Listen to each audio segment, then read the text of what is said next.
morning students, welcome to SST So Simple tutorial. Today we will start Federalism, the second chapter of our political science book.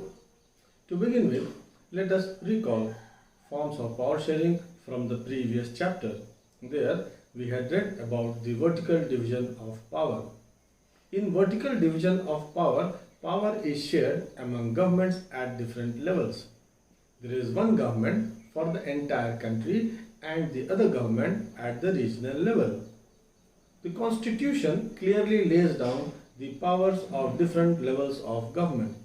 This vertical division of power sharing is only referred to as federalism. Students, if you can recall that one of the changes that was made in the Constitution of Belgium was that many powers of the central government had been given to the state governments, and the state government remained no more subordinate to the central government. What does it mean? It means regional governments existed in Belgium even earlier. They had their roles and powers, but these powers were given by the central government and could be withdrawn or taken back by the central government. But now the powers were given to the regional governments by the Constitution. That means that regional governments now became more stronger, more powerful constitutionally. So we say that Belgium shifted from a unitary form of government to a federal form of government. What happened in Sri Lanka? Sri Lanka remained to have a unitary system where the national governments retained all the powers. So, what is federalism? Federalism is a system of government in which the power is divided between a central authority and various constituent units of the country. You can open page number 14. Come to second column, fifth line and underline.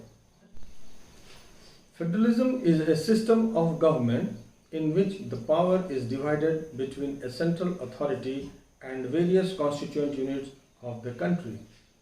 What do you understand by the constituent units? Think of our country. What constitutes your country? The states and the union territories. So, a federation has usually two levels of government. The first level is the government for the entire country and is responsible for a few subjects of common national interest. For example, you go to the market and exchange goods for money. Who is responsible for printing currency notes that you use? It is the central government. The same currency notes is being used in every part of the country without any problems. Suppose there is an external aggression. Who will defend the country? States will not defend themselves individually. The defense of the country is the responsibility of the national or the central government. Just now we purchased Rafale aircrafts from France. Who decided to buy it? The central government, because defense of the country is the responsibility of the central government. Now, the second level is the government at the regional level, or call it state level, that looks after the day-to-day administering of the state. And thus, both the levels of governments enjoy their power independent of each other. The concept of federalism will become more clear when we will differentiate federal form of government with the unitary form of government. We can see the differences between the federal government and the unitary government in the slide.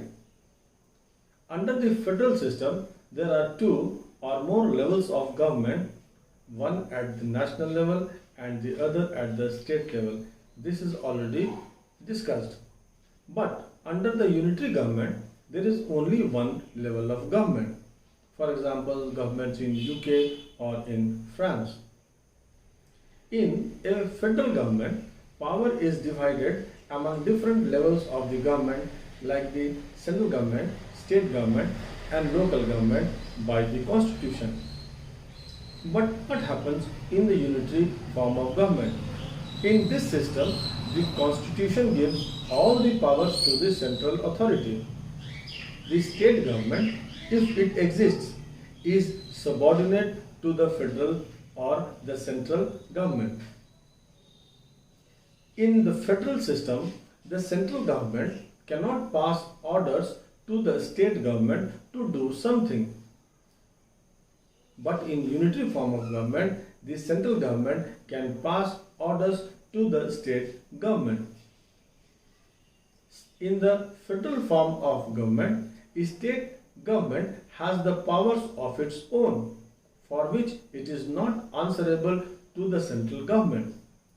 But in unitary form of government, state government is answerable to the central government. We have already seen, because the state governments are subordinate to the central government. The examples of federal form of government are India, United States of America, Australia, Belgium, we have read in the previous lesson. These have a federal form of government, whereas United Kingdom, France, Italy, Japan, Sri Lanka, that also we read in the previous lesson, have a unitary form of government. With this, we finish the topic of the day. In the next class, we will discuss the features of federalism. Till then, enjoy reading and have a nice time. Thank you.